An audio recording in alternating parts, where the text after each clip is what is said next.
ఇప్పటికే బంగ్లాదేశ్ మత్స్యకారుల బోట్ పాడవటంతోనే వాళ్ళు దారి తప్పి శ్రీకాకుళం సముద్ర తీరానికి వచ్చారని డి మత్స్యలేశం వాసులు చెబుతున్నారు. అందుకే వాళ్లను కాపాడి ఒడ్డుకు చేర్చామని, ఆ తర్వాత వాళ్లకు భోజన ఏర్పాట్లు సైతం చేశామని తెలిపారు. 3 రోజుల తర్వాత బోటు పనిచేయకపోవడంతో సుమారు 15 రోజులు సముద్రంలోనే వారు ఉండిపోయారని చెబుతున్నారు. మరింత సమాచారం మా ప్రతినిధి షణ్ముఖ్ అందిస్తారు. శ్రీకాకుళం జిల్లా మూసవానిపేట డి మత్స్యలేశం సముద్ర తీరంలోకి బంగ్లాదేశ్కి చెందినటువంటి బోట్ వచ్చేసింది. అది పెద్ద సంచలనంగా మారింది. అయితే అక్కడ దానికి సంబంధించిన ఆ బంగ్లాదేశ్ మత్స్యకారులు ఎవరైతే ఉన్నారో వాళ్ళందరినీ కూడా ఈ ఒడ్డుకు తీసుకుని వచ్చి వాళ్ళకి ముందుగా భోజనం పెట్టి ఆ తర్వాత చలిమంటలు వేసి వాళ్ళకి సంబంధించినటువంటి వివరాలు తెలుసుకున్నటువంటి మత్స్యకారులు, స్థానిక మత్స్యకారులు మనతో ఉన్నారు. అసలు ఆ రోజు ఏం జరిగింది, వాళ్ళ నుంచి ఎలాంటి వివరాలు సేకరించారు అనే విషయాన్ని వాళ్ళని అడిగి తెలుసుకునే ప్రయత్నం చేద్దాం. చెప్పండి, అసలు మీరు వాళ్ళు ఇక్కడికి వచ్చారు, వాళ్ళని ఎందుకు అసలు ఫస్ట్ అనుమానించాల్సిన అవసరం ఎలా వచ్చింది? మేము ఇక్కడికి వచ్చిన అవమానం అంటే మేము ఆనాడు బోట్ అయితే ఇంతవరకు మేము ఇక్కడ చూడపోవడము, ఇక్కడికి వచ్చి నంగారేయడము మాకు డౌట్ వచ్చి తెలుసా అధికారులకు ఫోన్ చేస్తే వాళ్ళు ఫోన్ చేసిన వెంటనే వాళ్ళు వచ్చారు. వచ్చిన తర్వాత ఏడు చేశారు అనుకున్నాము. ఈ బోట్ అయితే మనది కాదు, ఇది మన ఇండియాది కాదు, ఇది బంగ్లాదేశ్ బోట్. ఈ బంగ్లాదేశ్ బోట్ కాబట్టి ఆయన అనుమానంతో తెలుసా అధికారులు వెళ్ళవలసిన పని మేమేడు తెలుసా, మేము 10 మంది వెళ్ళి తెప్ప మీద వెళ్ళి అంతే మామూలు నాక్కొని వెళ్ళి తీసుకొని వచ్చాం. అంతే 13కి అక్కడికి వెళ్ళిన తర్వాత వాళ్ళు ఏటంటారు అనుకున్నావు. అయితే మాది బంగ్లాదేశ్ కనుక వచ్చి 10 రోజులు అవుతుంది. 10 రోజుల నుంచి మాకు 15 రోజులు అవుతుంది. వచ్చిన ఏటకు వచ్చాము, బోట్ ఆగిపోయి మా మెట్టి వెళ్ళడాక మాకు అవకాశం లేక మెట్టి వెళ్ళాలో తెలియక అనగా వచ్చిన రాషన్ కూడా అయిపోయింది. ఇక్కడికి వచ్చి మా భయంతోనే మేము ఇక్కడ ఉండిపోయాము. ఎవరికి జాబా చేస్తే ఎవరు వస్తే ఏటి చేస్తారు అనుకొని మేము ఏడలో మేము ఎవరికి జాబా చేయలు. అంటే ఇప్పుడు వాళ్ళు అలా చెప్తున్నారు, మేము తప్పించుకోవడం కోసం అలా చెప్పి ఉండొచ్చేమో. నిజంగానే వాళ్ళు తప్పిపోయి వచ్చారా, లేకపోతే ఏదైనా కుట్రకోణం ఉందని మీరు ఏమైనా? అదేట్లేదు, ఎందుకంటే మేము వెళ్ళాం కాబట్టి 10 మంది వెళ్ళాం. మేము తెప్ప మీద వెళ్ళాం కాబట్టి వాళ్ళు ఉన్నాయి, అన్నీ ఉన్నాయి. అంతే వాళ్ళే మన్నాటోళ్ళు. కానీ అంతే మేము వెళ్ళిన తర్వాత ఏడుస్తాంటే ఇక్కడ ఏడుస్తుంటే మేము తెలిసి మీకు బాధ ఎట్లేదు మేము, ఎందుకంటే మొత్తం చెక్ చేసాం కాబట్టి. అంతే మాతోనూ పోలీస్ ఆఫీసర్ వచ్చారు, ఇదే మినిమం పోలీసులు వచ్చారు. వచ్చిన తర్వాత అతను కూడా వచ్చి చూసుకున్నారు మొత్తం.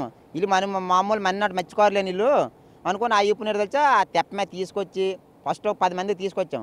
ఆ తర్వాత మళ్ళీ 3 తీసుకొచ్చి ఇక్కడ తీసుకొచ్చి మంటలేసి ఉడికిపోతుంటే వాళ్ళకి మంటలేసి కాపేసి ఆ ఇప్పును అన్న అంతే భోజనం పార్సల్ తెప్పించేసి భోజనం పెట్టేసి అప్పుడు అధికారులు అందరూ వచ్చి వాళ్ళకి మళ్ళీ బోట్లో కూడా బిస్కెట్లు, వాటర్ బాటిల్ మా వాళ్ళు ఇక్కడ ఉన్నారు కదా సర్పంచ్లు, ఎంపీటీసీలు, వాళ్ళు ఇచ్చిన తర్వాత మేము అక్కడికి వెళ్ళి వాళ్ళకి ఇచ్చేసి వాళ్ళకి అంత శుభ్రంగా తీసుకొచ్చి ఇక్కడ జట్టి మీద అంతే ఒడ్డుకి తీసుకొచ్చాం. అంటే మీరు మత్స్యకారులు కాబట్టి అసలు తప్పిపోవడం అనేది ఎలా జరుగుతుంది, దానిపైన మీకు ఒక అవగాహన ఉంటుంది కదా? మిషన్ అంతే వాళ్ళు రావడము అడిగాం, మాకు కొద్దిగా హిందీ వచ్చు. అడిగితే ఏడు చెప్పారు తెలిసి మేము వచ్చి 3 రోజుల తర్వాత బోట్ ఆగిపోయిన తర్వాత మేము మరి ఇట్టి వెళ్ళడానికి మాకు అయ్యింది కాదు.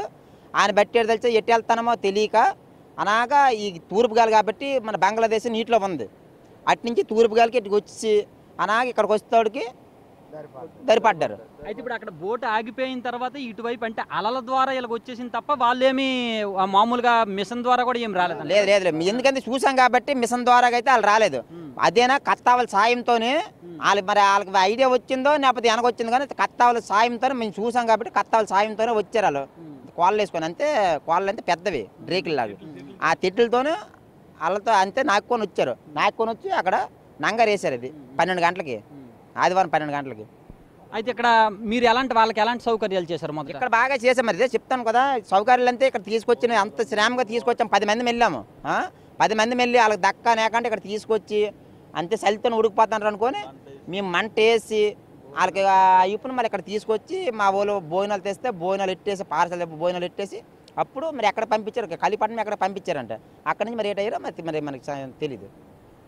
అది ఇక్కడ స్థానికులు చెప్తున్న వివరాలను బట్టి మనం చూసుకున్నట్టయితే బంగ్లాదేశ్ నుంచి వచ్చినటువంటి వాళ్ళు 3 రోజుల వరకు ఈ సముద్రంలో ఉన్నారు. 3 రోజుల వరకు వాళ్ళ బోటుకు సంబంధించినటువంటి యంత్రాలు అనేవి బాగానే పనిచేసి ఆ తర్వాత 3 రోజుల తర్వాత ఆ యంత్రం పని చేయకపోవడం కారణంగా ఆ అలల తాకిడికి ఆ అలల ద్వారా వాళ్ళు ఇటువైపు వచ్చేసారు, ఇటువైపు వెళ్తున్నాం అనే విషయం కూడా వాళ్ళకి తెలియలేదు. ఇటువైపు వచ్చారు. ఇక్కడికి వచ్చిన తర్వాత మన మత్స్యకారులు ఎవరైతే ఉన్నారో వాళ్ళందరూ కూడా ఇటువంటి బోట్ని మేము ఎప్పుడూ చూడలేదు, ఇదేదో అనుమానాస్పదంగా ఉంది అని చెప్పేసి అధికారులకు సమాచారం ఇచ్చారు. ఆ తర్వాత అధికారులు కూడా వీళ్ళ సాయంతో అక్కడికి వెళ్ళి ఆ బోట్ని చూసిన తర్వాత అది బంగ్లాదేశ్కి సంబంధించిందని తేలింది. ఆ తర్వాత వాళ్ళందరినీ ప్రశ్నించిన తర్వాత అక్కడ ఎలాంటి కుట్రకోణం కూడా లేదు అని చెప్పేసి కూడా ఇక్కడ మత్స్యకారులు కూడా చెప్తున్నారు. కేవలం ఆ దారి తప్పి మిషన్ ఆగిపోవడం కారణంగా వచ్చి ఉండిపోయారు అని చెప్పేసి వాళ్ళు చెప్తున్నటువంటి పరిస్థితి. కెమెరామెన్ నాగరాజుతో షణ్ముఖ్, బిగ్ టీవీ, శ్రీకాకుళం నుంచి.